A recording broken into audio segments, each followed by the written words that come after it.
Assalamu алейкум, урматтуу мекендештер, амансыздарбы? Биз жакшы, Кудайга шүгүр, көпчүлүктүн катарында алыскы жерде аман эсен иштеп жүрүбүз.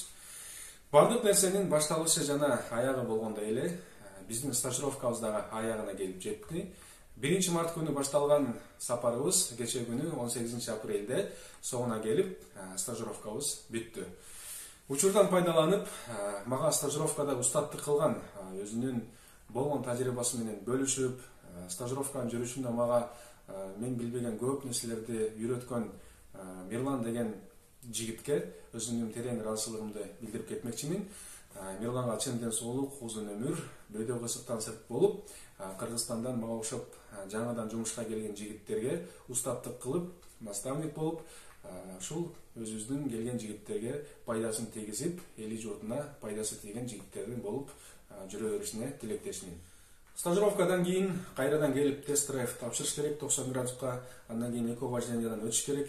Кудайга шүгүр, кече күнү келип эле тест-драйвдан ийгиликтүү өттүк. Бүгүн эко-важненияны ийгиликтүү тапшырдык, менеджердин уруксатын алдык. Эми азыр машина күтүп аткан кезим. Бүгүн эртең Кудай буйруса машина берет. Машина алып өзүм жалгыз самостоятельно чыгып кетем. Наставник менен жүргөн кезде эч сарсана жок, кенен кестирип басып туруп, бир жумуш жөнүндө бир олуттуу деле ойлонбойт экенсиң чындыгында. Ал эми мына өзүм машина алып чыгам деп менеджер кат жолдогондон кийин кадимкидей мойнума жоопкерчилик жүктөлгөнү сезилип атат.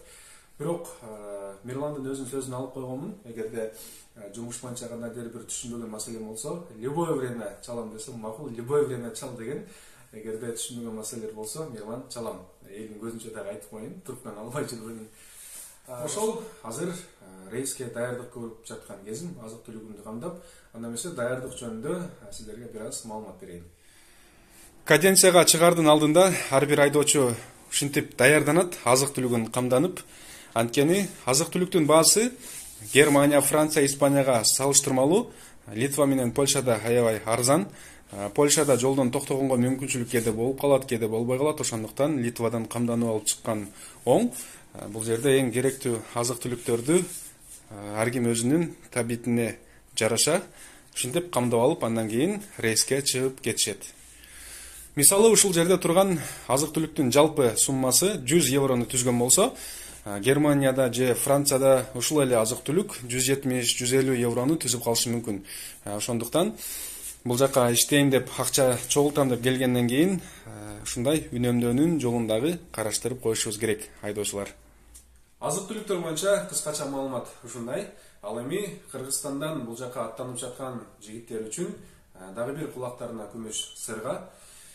Тамеки тарткан агаларыбыз, инелерибиз болсо, ошол жаман адаттарыңыздарды желательно Кыргызстандан бир эрктүүлүк менен ошол тамекини таштап салып келгенден аракетин көрүңүздөр. Анткени бул жакта тамекинин баасы аябай кымбат экен.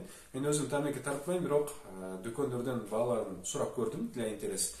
5 евродан 15 еврого чейин турат экен тамекинин баасы.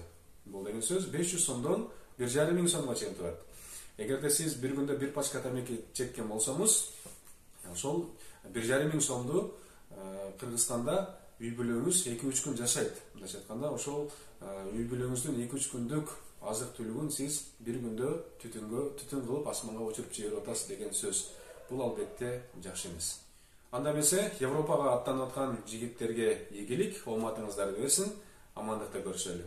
Бир досум бар тууганымдай болуп кеткен, бир досум бар көңүлүмдү көрүктөткөн, бир досум бар кетти келмес кемесине, жастамады кара көздөн.